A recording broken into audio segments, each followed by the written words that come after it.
You think dating is hard now? Try finding love when a simple kiss could literally kill you. Picture this. You're 15 years old, living in a world where your marriage partner is chosen by someone who's never met you, where expressing sexual desire brands you as potentially demonic, and where your wedding night might be the beginning of a pregnancy that kills you. This isn't fiction. This is medieval dating, and it was an absolute horror show that makes your worst Tinder nightmare look like a fairy tale. I'm about to reveal why finding love in medieval times was so brutal, so dangerous, and so utterly dehumanizing that it literally created the toxic dating culture we're still fighting today. By the end of this video, you'll understand how an 800-year-old system of romantic manipulation still controls your love life today. Every romantic problem you think is modern, medieval Europe invented it first. Ghosting? Try having your betrothed die of plague before you ever meet them. Limited dating pool? Imagine living in a village of 50 people where half are your relatives. Pressure to settle down young? Girls were married off at 12 to men they'd never met. Bad dates? How about being forced to marry someone whose breath could kill small animals because dental hygiene didn't exist? Toxic relationships? How about legally binding yourself to someone who could beat you to death with zero consequences? But here's what will really blow your mind. The medieval world didn't just make dating terrible. It deliberately created a system designed to torture people with impossible romantic ideals while denying them any actual choice in love. This wasn't accidental. This wasn't just primitive society stumbling toward romance. This was systematic psychological manipulation designed to keep people compliant while feeding them just enough romantic fantasy to prevent complete rebellion. Let me paint you a picture of what dating actually looked like 800 years ago. You're a peasant, which 90% of people were. Your entire romantic life is controlled by a feudal lord who literally owns you like property. Your parents arrange your marriage based on one question: will this person help us not starve to death? Love, romance, personal choice? Those are dangerous luxuries that could get you accused of witchcraft. Here's how it worked. You wake up before dawn, work in the fields until your hands bleed, eat a meal that would make modern prison food look gourmet, and collapse exhausted into a bed you share with your entire family. Romance isn't even on your radar because survival takes every ounce of energy you have. When you reach marriageable age, which could be as young as 12 for girls, your parents don't ask who you like. They ask which local family has a cow to offer as dowry. They consider whether the potential spouse looks healthy enough to work the land and bear children before dropping dead from exhaustion. Your first meeting with your future spouse might literally be at the altar. No dating period. No getting to know each other. No trial run.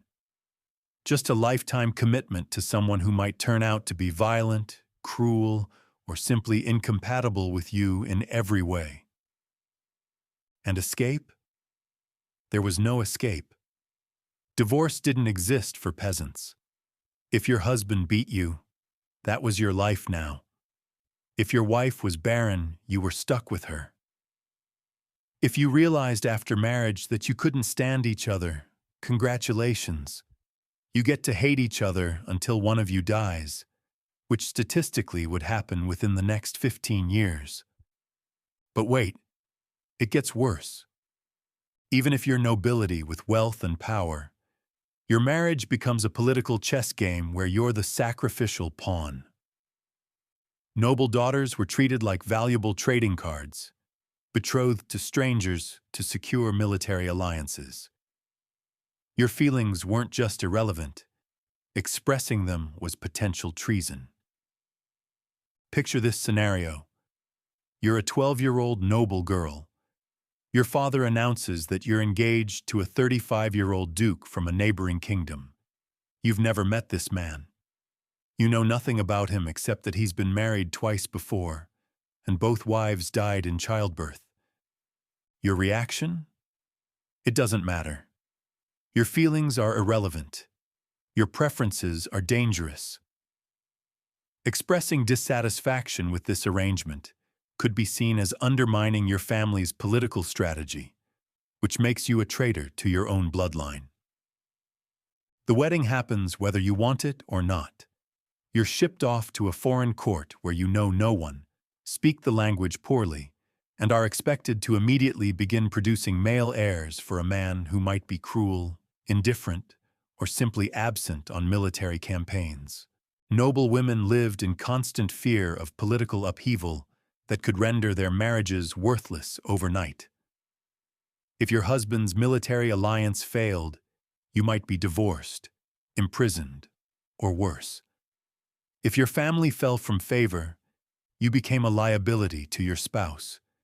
Your entire identity was tied to political arrangements that could shift with the wind. And for noble men, they had slightly more freedom, but they were still trapped in the same system. Younger sons with no inheritance were often forced into the church, whether they had any religious calling or not, effectively removing them from the dating pool entirely. Older sons might get to choose between 2 or 3 politically advantageous marriages, but love was never part of the equation. Now imagine trying to be romantic in a world that would make a modern horror movie look sanitized. The streets flow with human waste and animal filth. The stench is so overwhelming that people regularly faint just walking outside. Everyone's breath smells like rotting corpses because toothbrushing doesn't exist. Skin diseases cover people in visible sores and growths. But let's get specific about what bad hygiene actually meant in medieval times. Most people bathed maybe once or twice a year. The rest of the time, they tried to mask their body odor with herbs and perfumes, which created a nauseating mixture of sweat, dirt, and failed attempts at covering up months of accumulated filth. Dental hygiene was non-existent. By age 20, most people had lost several teeth. By 30, they might have lost half their teeth. The ones that remained were often black with decay, and gum disease was so common that people's breath literally smelled like rotting meat. Skin conditions were rampant. Without soap, clean water, or understanding of basic hygiene, people developed everything from simple acne to serious infections that left them covered in pus-filled sores. Scrofula, a form of tuberculosis that affected the lymph nodes, caused visible growths and open wounds on people's necks and faces. And that's before we get to the diseases lurking in every kiss, every touch, every shared cup of ale. Cholera, dysentery, typhoid fever. Intimate contact isn't romantic. It's Russian roulette with your life. For women, every act of intimacy is a potential death sentence. Pregnancy kills 1 in 4 women. No contraception means constant pregnancies until you die. Childbirth isn't a celebration. It's a recurring lottery where the prize is survival. Let's break down what this actually meant for a medieval woman's life. You get married at 15. Within a year, you're pregnant. You have no prenatal care, no understanding of nutrition during pregnancy, no pain relief during labor. When you go into labor, you're attended by women who know nothing about sterile procedures or how to handle complications. If you survive, and remember 1 in 4 women didn't, you're expected to become pregnant again as soon as possible. The pressure to produce male heirs is relentless. A woman who only gave birth to daughters was considered a failure, regardless of how many children she actually bore. Most women were pregnant almost constantly from their wedding day until menopause or death. The average woman who survived to adulthood could expect to give birth 6 or 7 times, though many of those children wouldn't survive their first year. The infant mortality rate was so high that parents often didn't name their children until they were several months old. The emotional protection of not getting too attached to a baby who might die was a survival mechanism that we can barely comprehend today. The Catholic Church turned human sexuality into something so shameful and terrifying that people genuinely believed a passionate kiss might send them straight to hell. The Church taught that sexual desire, even within marriage, was inherently sinful. Sex was only acceptable for procreation, and even then, it should be performed with as little pleasure as possible. Women who showed any interest in physical pleasure were suspected of being influenced by the devil. This created a bizarre situation where the very foundation of romantic relationships, physical attraction, and emotional connection, was viewed as evidence of moral corruption. The Church regulated every aspect of intimate relationships. They dictated when married couples could have sex, not during Lent, not on Sundays, not during menstruation, not during pregnancy. They controlled who could marry whom, often forbidding marriages between people who were distantly related or from different social classes. Priests regularly interrogated married couples about their intimate lives during confession. They wanted to know if the couple was having sex too frequently, if they were enjoying it too much, if they were using any form of contraception, which was considered murder. For unmarried people, any physical contact was grounds for severe punishment. A young couple caught kissing might be publicly shamed, forced to do penance, or even excommunicated from the church, which meant social death in medieval society. But here's the most disturbing part. Medieval society created the concept of romantic love that still tortures us today. Courtly love, those beautiful poems about knights pining for unattainable ladies, that was deliberately designed to be impossible. It was a social safety valve that let people fantasize about passion while maintaining the brutal arranged marriage system that kept society stable. Here's how it worked. Knights and nobles would declare their undying love for married women of higher social status.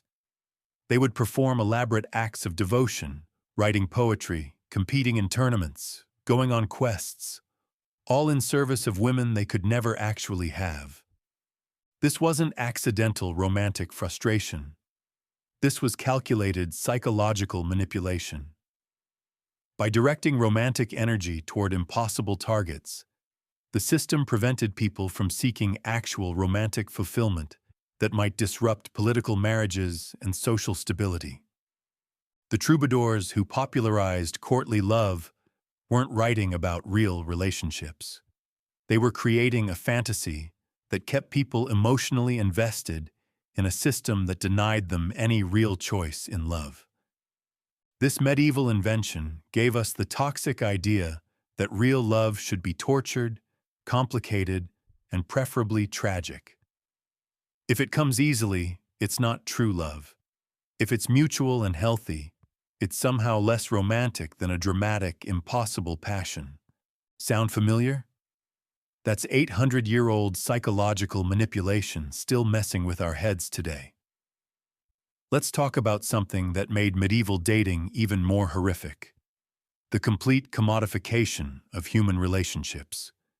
Marriage wasn't about love or compatibility. It was a business transaction where human beings were the currency. Women were literally bought and sold through dowry systems that treated them like livestock. A woman's value was determined by her father's wealth, her potential fertility, and her family's political connections. Beautiful women from poor families were often worse off than plain women from wealthy families because they had attraction without economic value. Men weren't much better off. A man's romantic prospects were entirely determined by his inheritance, his profession, and his family's social status. A charming, intelligent man from a poor family had fewer romantic options than a cruel, stupid man from a wealthy family. The dowry system created a marketplace where families literally negotiated the price of their children's marriages. Daughters were investments that families hoped to cash in on by marrying them to wealthy men. Sons were expected to marry women who came with enough dowry to improve the family's economic situation. This economic pressure meant that love was not just irrelevant, it was dangerous. Falling in love with someone from the wrong economic class could ruin your family financially and socially. Medieval society was incredibly violent, and that violence wasn't restricted to battlefields. Domestic violence was not only common, it was legally protected. A husband could beat his wife with virtually no consequences, as long as he didn't kill her outright. The law recognized a man's right to discipline his wife, and society expected women to endure whatever treatment their husbands deemed appropriate. Women had no legal recourse, no shelters to flee to, and no economic independence that would allow them to escape abusive relationships. Even if your romantic interest seemed kind and gentle during your carefully supervised courtship, there was no way to know what kind of person they would become once you were legally bound to them. Marriage was a permanent contract with no escape clause. Many women discovered too late that their husbands were violent, cruel, or simply indifferent to their well-being. The romantic courtship period, if it existed at all, was often a performance that had no relationship to the reality of married life. The average medieval person lived to maybe 35. Most romantic relationships lasted less than a decade before death tore them apart. Yet somehow, in the face of disease, violence, political manipulation, and religious oppression, people still fell in love. They wrote poetry. They sang songs.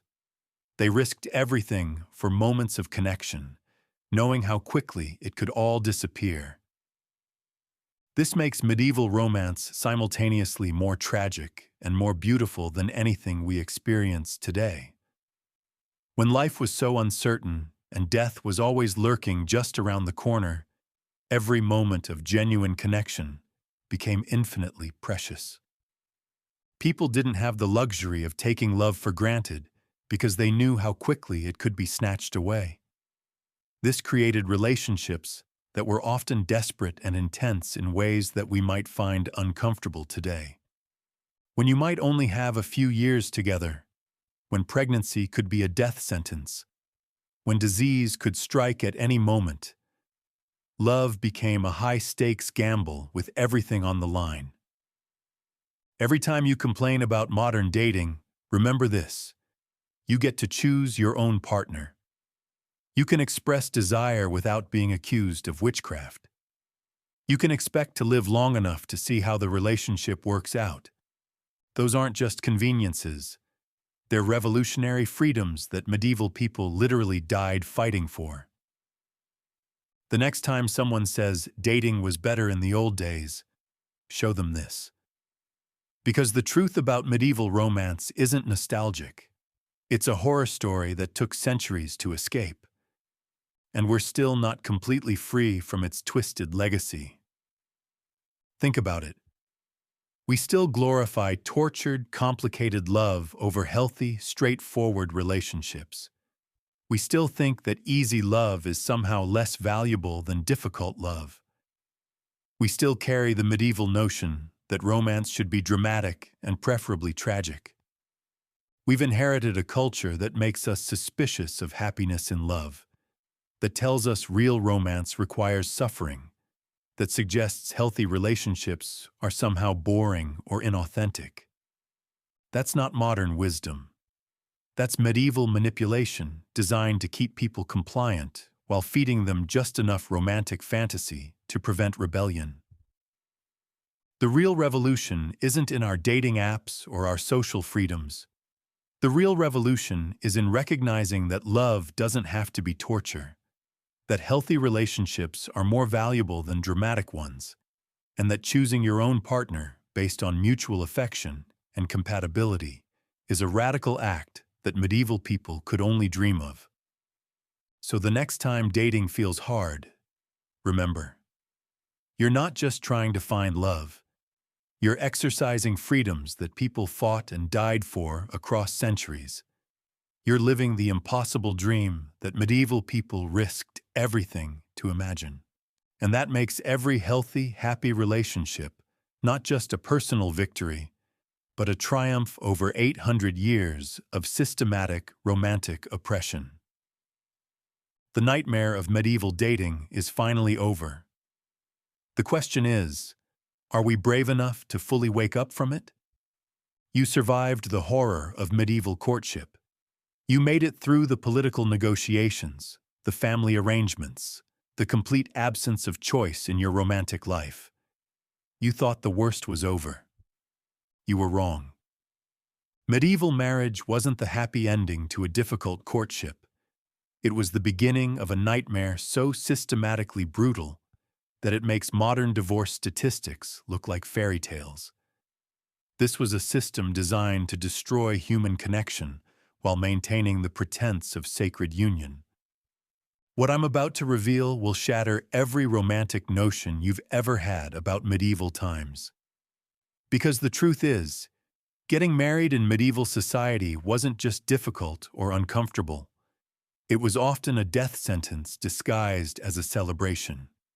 Picture your wedding day in medieval times. You're 13 years old, standing in a church you've barely visited, wearing clothes that might be the finest you'll ever own. You're about to marry a man who could be your grandfather, chosen by your father to secure a business deal you don't understand. This isn't nervousness about starting married life. This is terror about whether you'll survive it. You have no idea what sex actually involves because nobody has explained it to you. You've been told that childbirth is God's punishment for Eve's sin, and that you're expected to endure it repeatedly until you die. You know that your new husband legally owns you like livestock, and that he can beat you as long as he doesn't kill you. As you walk down the aisle, you're not walking toward a new life. You're walking toward systematic oppression dressed up as holy matrimony. The ceremony itself reflects your new status as property. Your father literally hands you over to your husband, like transferring ownership of a cow. You have no speaking role in your own wedding because objects don't consent. They're simply transferred from one owner to another. The vows you hear aren't about love, honor, and partnership. They're about obedience, submission, and the husband's absolute authority over every aspect of your existence. When the ceremony ends, you've legally ceased to exist as an independent human being. Now let's talk about what happened after the wedding night, because this is where medieval marriage revealed its true horror. For women, physical intimacy carried the very real risk of a slow, agonizing death. Pregnancy wasn't a joyful experience to be celebrated. It was essentially a death sentence that you might survive if you were exceptionally lucky. Maternal mortality rates were astronomical. Some estimates suggest that 1 in 3 women died during childbirth. But here's what makes this even more horrifying. Medieval society actively made pregnancy more dangerous through their beliefs and practices. Medieval medical texts claimed that women were essentially defective men with bodies that were cold and wet rather than hot and dry. This fundamental misunderstanding of female anatomy meant that medical treatments for pregnant women were often harmful or deadly. Physicians might prescribe bloodletting to balance the humors during pregnancy, literally draining the life out of women who needed every ounce of strength for childbirth. They recommended herbs that were actually toxic to developing fetuses, believing these poisons would strengthen the baby. The church made things infinitely worse by teaching that the pain of childbirth was God's punishment for Eve's original sin. This wasn't just theological speculation. It had deadly practical consequences. Any attempt to ease labor pain was considered blasphemous.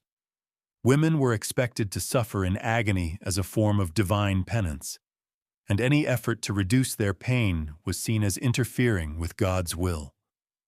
Midwives who tried to help women through difficult births could be accused of witchcraft.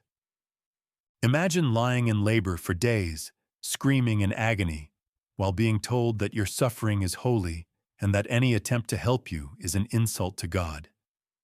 This wasn't medical care. It was ritualized torture justified by religious doctrine. The age at which these marriage negotiations began was particularly horrifying.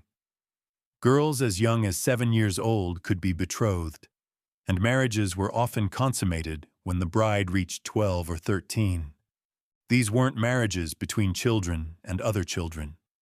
These were often arrangements between young girls and much older men, sometimes men old enough to be their grandfathers. Consider the case of Margaret Beaufort, who was married for the first time at age 6. She was widowed at age 7, remarried at age 9, and gave birth to her only child, the future King Henry VII, when she was just 13 years old. The traumatic birth left her unable to have more children and caused lifelong health problems. This wasn't unusual. This was the normal experience for noble women. Think about what this means. A 12-year-old girl, who by modern standards is still a child playing with dolls, is expected to manage a household, navigate complex political relationships, and survive repeated pregnancies with a man she's never met. Her body isn't ready for pregnancy. Her mind isn't ready for the responsibilities of marriage. But none of that matters because she's not seen as a person with her own needs and development. She's seen as a vessel for producing heirs and a tool for political alliances. The psychological trauma of this system is almost impossible to comprehend. These girls went from playing childhood games to experiencing the terror of wedding nights with strangers, followed by pregnancies that could kill them, all before they were old enough to understand what was happening to them. For peasant women, the situation was different, but no less awful. While they might have slightly more say in their marriages, their options were still severely limited by economic necessity and social pressure. A peasant woman who remained unmarried was essentially condemned to a life of poverty and vulnerability. She had no legal rights, no means of supporting herself, and no protection from violence or exploitation. The economic realities of medieval life meant that marriages were primarily about survival rather than love. Families needed to pool resources to have any hope of making it through famines, diseases, and the constant threat of violence. Romance was a luxury that most people simply couldn't afford. When you're working from sunrise to sunset just to avoid starvation, when a bad harvest means your entire family dies, when you have no legal protections and no economic independence, finding love becomes secondary to finding someone who can help you not die. But here's the trap. Even marriages based on economic necessity often failed to provide the security they promised. Medieval life was so precarious that even two-person households regularly faced starvation, disease, and violence. So peasant women gave up any hope of romantic happiness in exchange for economic security that often didn't materialize anyway. They traded their freedom for survival and frequently got neither. Even among the nobility, where there was theoretically more freedom and resources, the political implications of marriage made genuine love nearly impossible. Noble marriages were diplomatic alliances designed to secure territory, forge military partnerships, or end conflicts between warring families. The personal happiness of the bride and groom was irrelevant compared to these larger political considerations. A noble woman's marriage wasn't just about her personal life. It was about the fate of thousands of people, the outcomes of wars, and the balance of power across entire regions. Her feelings about her husband were not just irrelevant. Expressing dissatisfaction could be seen as treason against her family's political strategy. Noble couples lived under constant scrutiny. They couldn't express affection publicly without it being interpreted as a political statement. A noble wife who appeared too happy with her husband might be seen as supporting his political faction, potentially making her a target for his enemies. The elaborate rituals of courtly life also created barriers to genuine intimacy. Noble couples were rarely alone together, surrounded constantly by servants, courtiers, and political advisors. Even their most private moments were subject to political interpretation and social scrutiny. Imagine trying to build a loving relationship when every kiss, every smile, every moment of tenderness is analyzed by dozens of people looking for political implications. Imagine knowing that your marriage could be dissolved overnight if the political winds shifted, regardless of your feelings for each other. This impossible situation led to the bizarre medieval concept of courtly love, which was essentially a systematic romanticization of adultery. Since marriages were political arrangements rather than love matches, the only way to experience passionate romance was through affairs. Courtly love literature celebrated these extramarital relationships, creating an entire culture that worshipped forbidden love while simultaneously condemning it. The stories of courtly love were filled with impossible, tragic romances. Knights would pledge their eternal devotion to married ladies, pine away for love they could never have, and perform great deeds in honor of women they could never touch. These weren't stories about healthy relationships. These were fantasies about the very impossibility of love in medieval society. Take the story of Lancelot and Guinevere, which became one of the most famous examples of courtly love. Lancelot, the greatest knight of the Round Table, falls desperately in love with Queen Guinevere, who is married to his lord and friend, King Arthur. Their love is presented as noble and pure, precisely because it can never be consummated without destroying everything they both hold dear. The story ends in tragedy, with their forbidden love ultimately leading to the downfall of Camelot itself. These stories weren't just entertainment. They were a reflection of the fundamental impossibility of combining love and marriage in medieval society. The very concept of romantic love was associated with tragedy, impossibility, and destruction. Love was something that happened outside of marriage, and marriage was something that happened without love. The Church's teachings about sexuality made this situation even worse. Medieval Christianity had a deeply conflicted relationship with human sexuality that poisoned even the most legitimate relationships. On one hand, marriage was considered a sacrament blessed by God. On the other hand, sexual desire was seen as inherently sinful, even within marriage.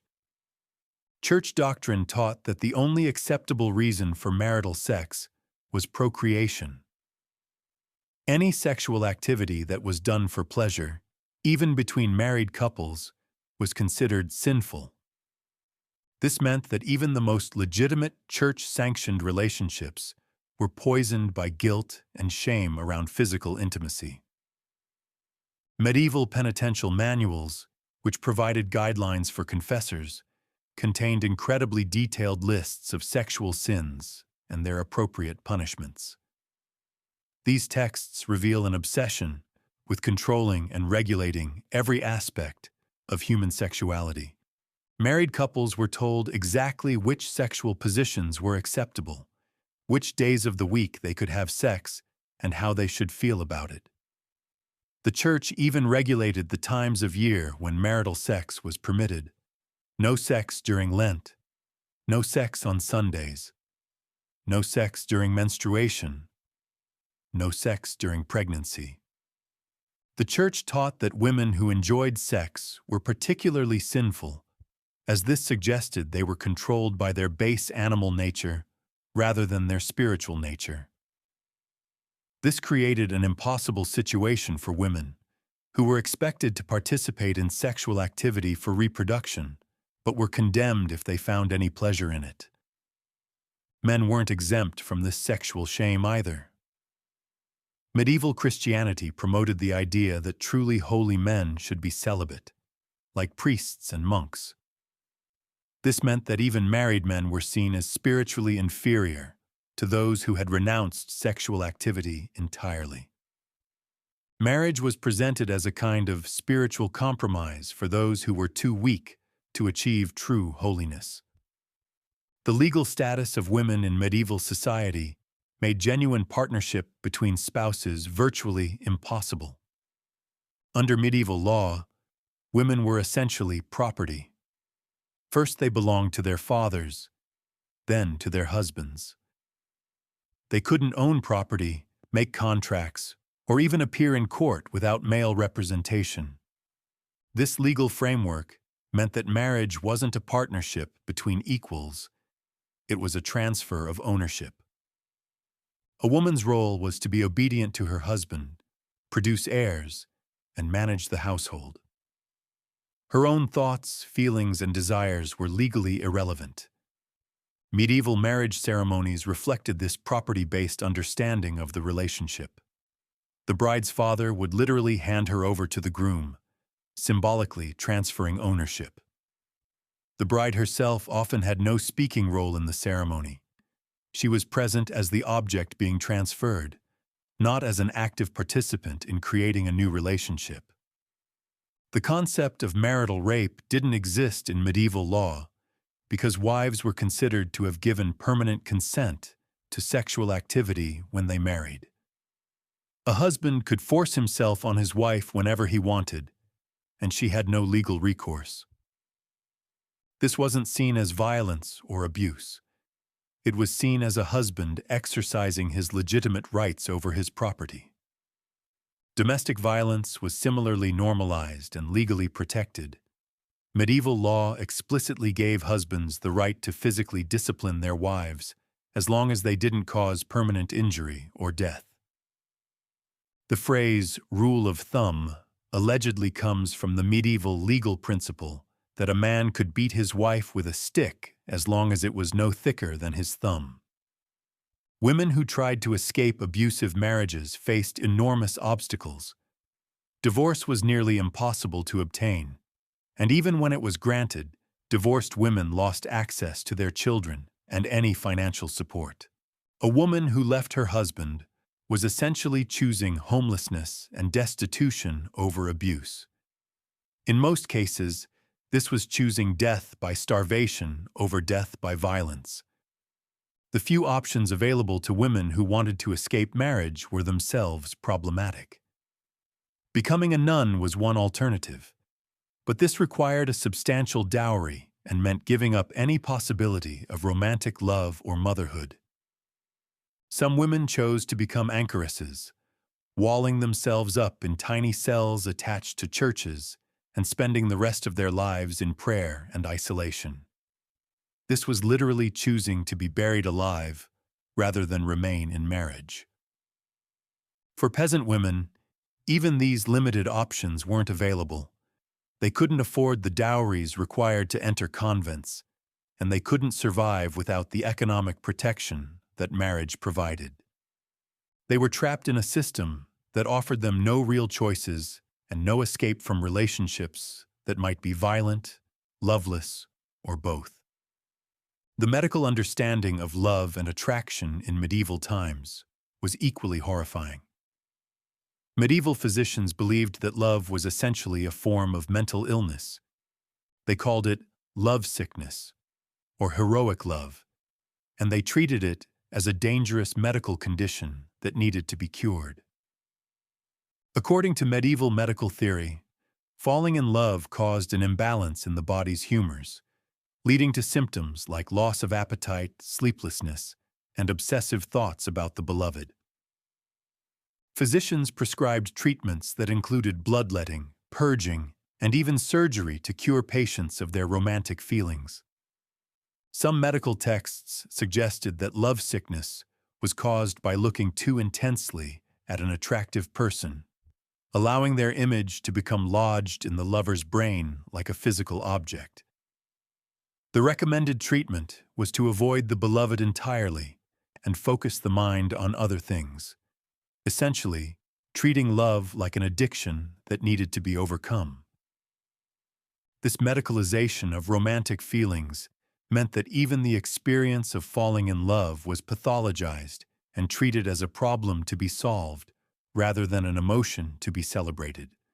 Young people who showed signs of romantic attachment were often subjected to medical interventions designed to cure them of their feelings. The economic realities of medieval life created additional obstacles to romantic relationships.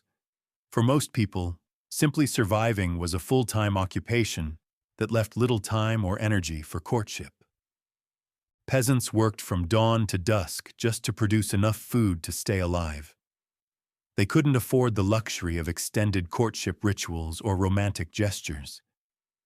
Even when peasants did marry for love, their relationships were constantly strained by the brutal realities of medieval life. Chronic hunger, disease, and the threat of violence created enormous stress on marriages.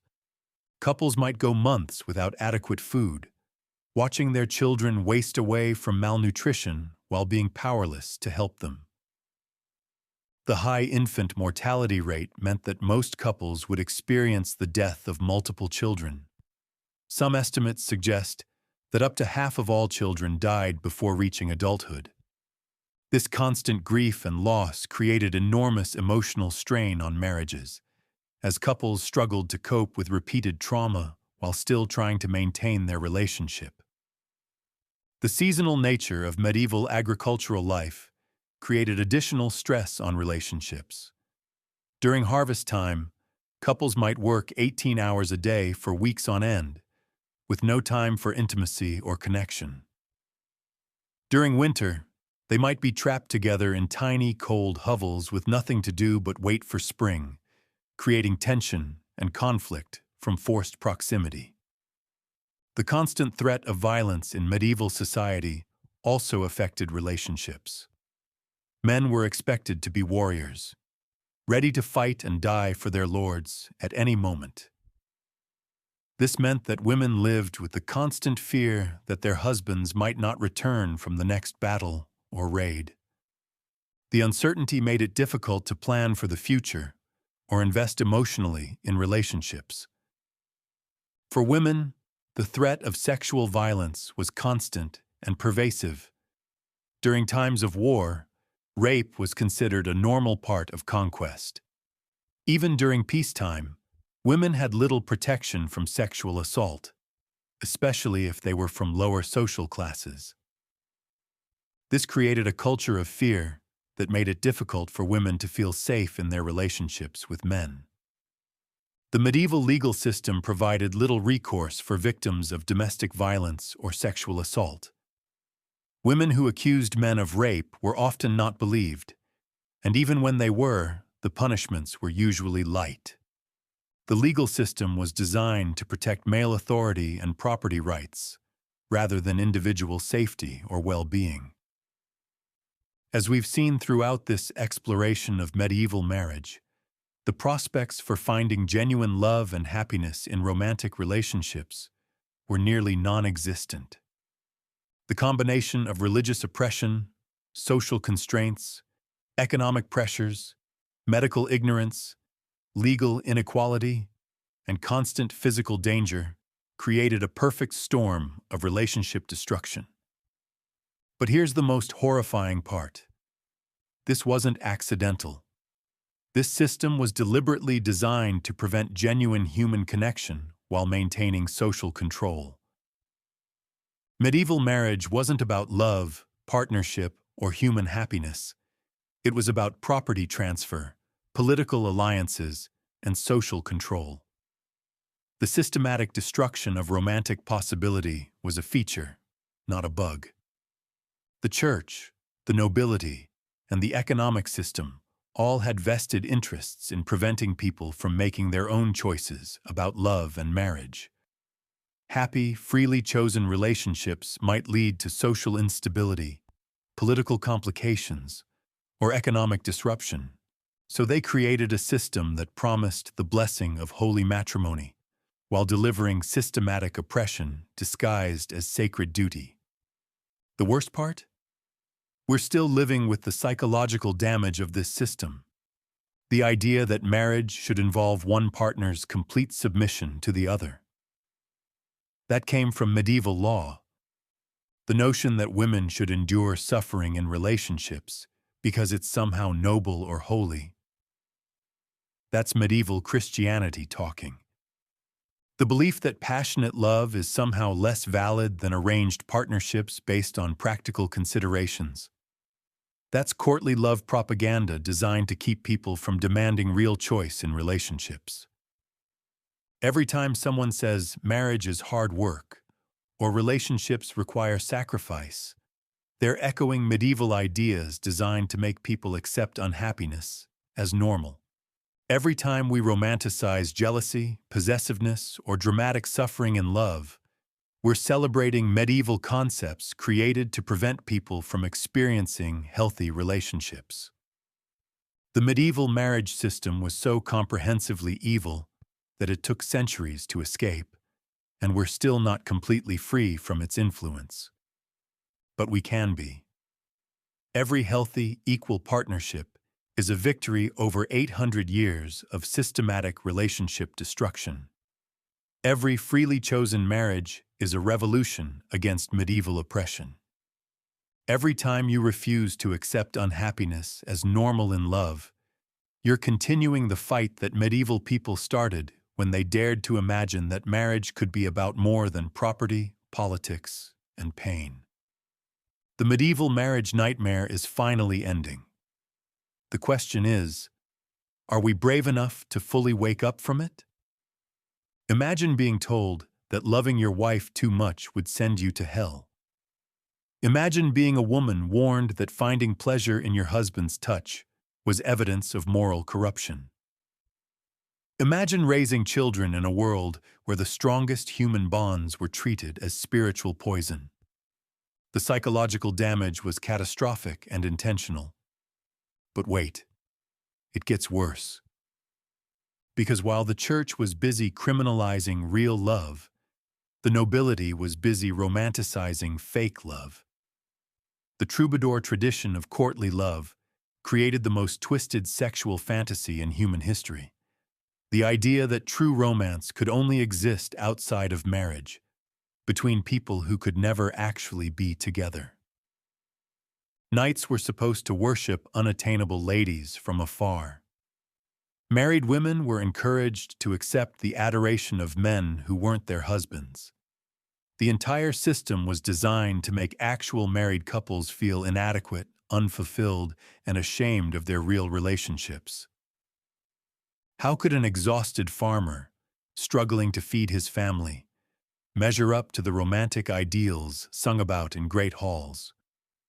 How could his wife, worn down by childbirth and endless labor, feel beautiful when compared to the ethereal maidens of poetry? The gap between romantic fantasy and harsh reality was enormous, and it was designed to be that way. Now, if you think the restrictions on married couples were bad, wait until you hear about medieval courtship.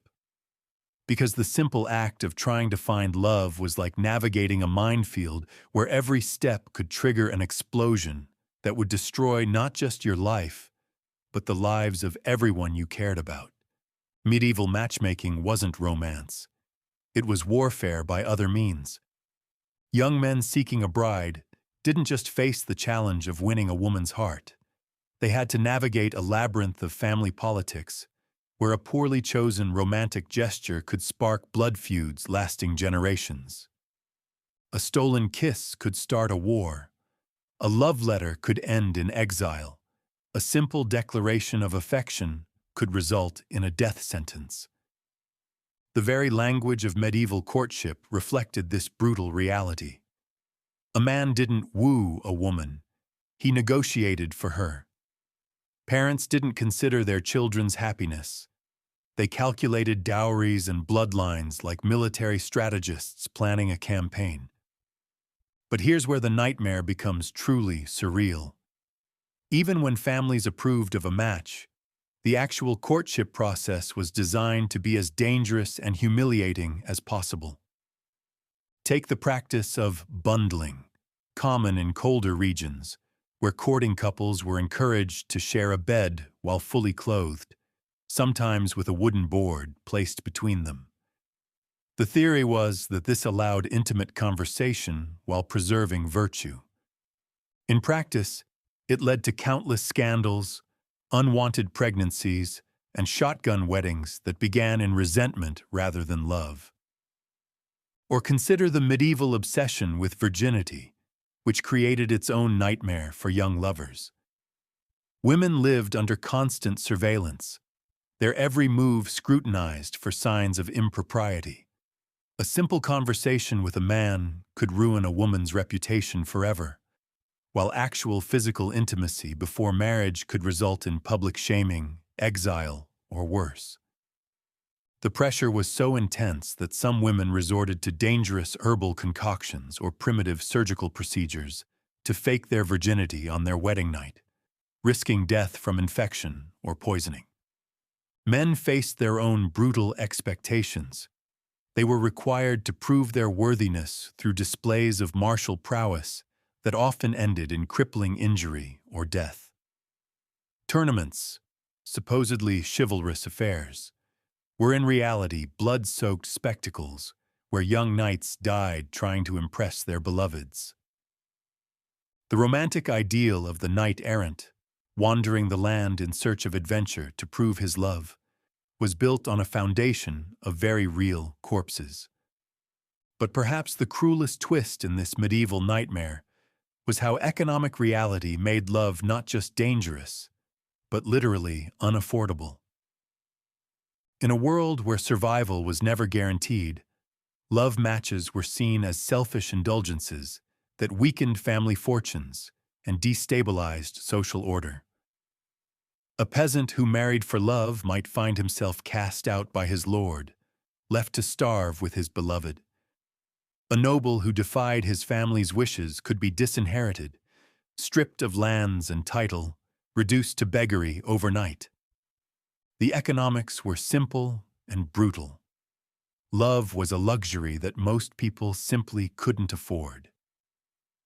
Consider the plight of a farmer's wife who lost her husband to accident, disease, or simple exhaustion from back-breaking labor. Without his protection and income, she faced destitution unless she could quickly remarry. But finding a new husband while caring for young children was nearly impossible. Many widows were forced to beg, steal, or sell themselves just to survive. The lucky ones found men willing to take them as servants in exchange for shelter. The unlucky ones starved in ditches or froze to death in winter fields. Even successful marriages were shadowed by these grim realities. The bride and groom exchanging vows could reasonably expect that one of them would be dead within a decade. Wedding celebrations had an undertone of desperate urgency, as if the participants knew they were racing against time itself. But if you think we've reached the bottom of this nightmare, you're wrong. Because beneath all the social restrictions, economic pressures, and physical dangers lay something even more sinister. A supernatural terror that turned love itself into a form of spiritual warfare. In the flickering candlelight of a medieval cottage, a young woman named Isabel carefully braided herbs into her hair, whispering ancient words her grandmother had taught her. She wasn't casting spells or communing with dark forces.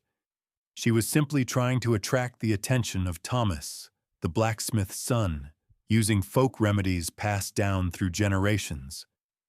But in an age where the line between medicine and magic was razor thin, such innocent actions could easily be misconstrued as witchcraft, and the penalty for witchcraft was death.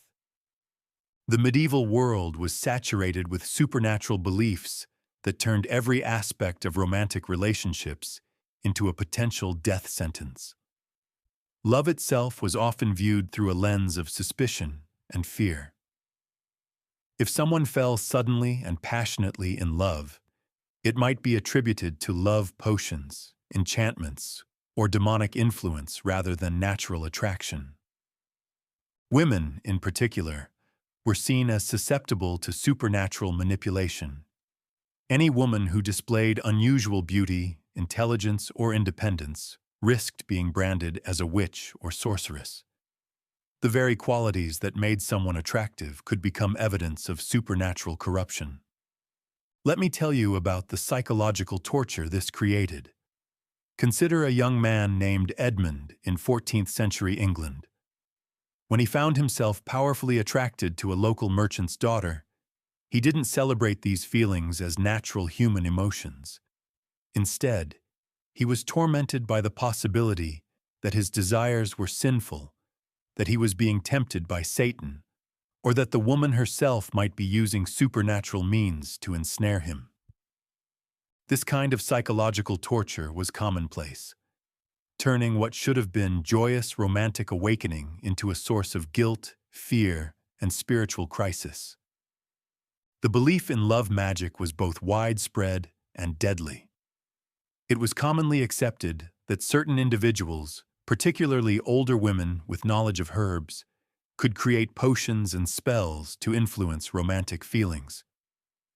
A woman skilled in herbalism, who lived alone, or who was simply disliked by her neighbors, could find herself facing accusations of using supernatural powers to manipulate men's affections. The witch trials that plagued Europe created an atmosphere of suspicion and terror that poisoned relationships between men and women. Men were taught to be wary of women who were too beautiful, too intelligent, or too independent, as these qualities might indicate supernatural influence. The legal system provided no protection for those accused of love magic. The burden of proof was reversed, requiring the accused to prove their innocence rather than requiring accusers to prove guilt. Confessions were extracted through torture, and the methods used to identify witches were based on superstition rather than evidence. A woman might be condemned to death simply because a man claimed she had bewitched him into loving her, or because someone in the community believed she had used magic to steal another woman's husband. Consider the story of Agnes Waterhouse, one of the first women executed for witchcraft in England in 1566. Agnes was an elderly widow known for her herbal remedies. When several young men in her village experienced unrequited love, rumors spread that Agnes was using magic to interfere with their romantic lives. Despite the complete lack of credible evidence, she was arrested, tried, and executed. Her crime? Being an old woman who knew too much about plants. Even the simple act of gift-giving between lovers was fraught with supernatural implications. A ring, a lock of hair, or a pressed flower could be interpreted as a magical charm. Young people had to be extremely careful about what they gave to or received from romantic interests, as innocent tokens of affection could later be used as evidence of witchcraft. Wedding ceremonies included numerous rituals designed to ward off evil spirits. The wedding night itself was surrounded by superstitions, as it was believed to be particularly vulnerable to supernatural interference. Religious authorities actively promoted these supernatural fears as a way of controlling romantic behavior.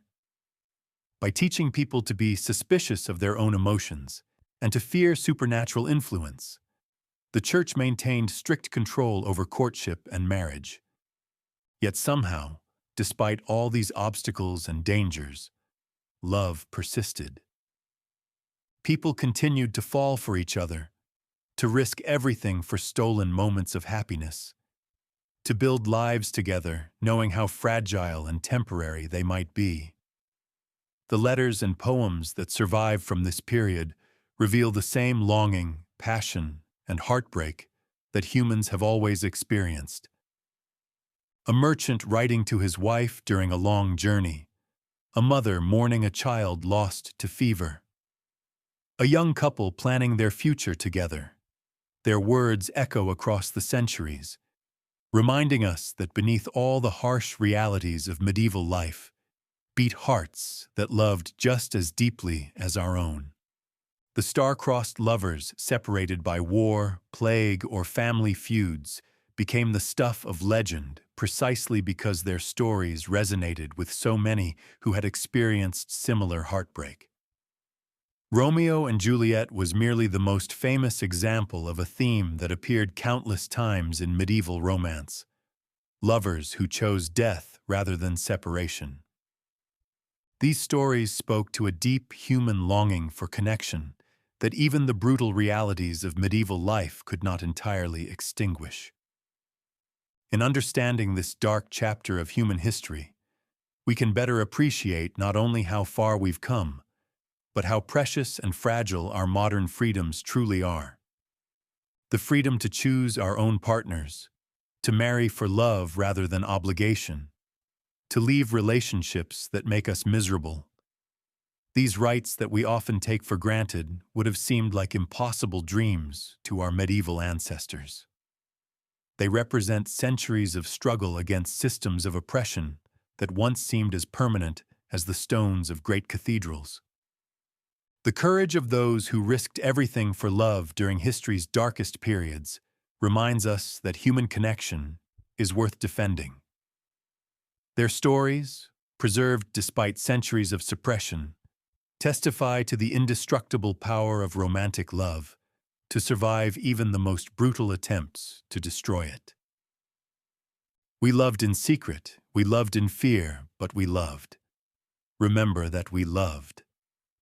Love won its war against medieval paranoia not through grand gestures or dramatic battles, but through the quiet persistence of individuals who refused to let fear triumph over the human heart.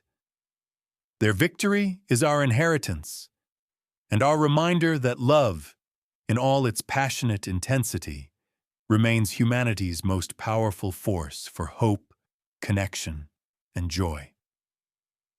So the next time you swipe left or right, the next time you nervously approach someone you're attracted to, the next time you have the freedom to choose love over convenience, remember the medieval souls who never had that choice. Remember that your freedom to love is built on the bones of those who died for daring to feel.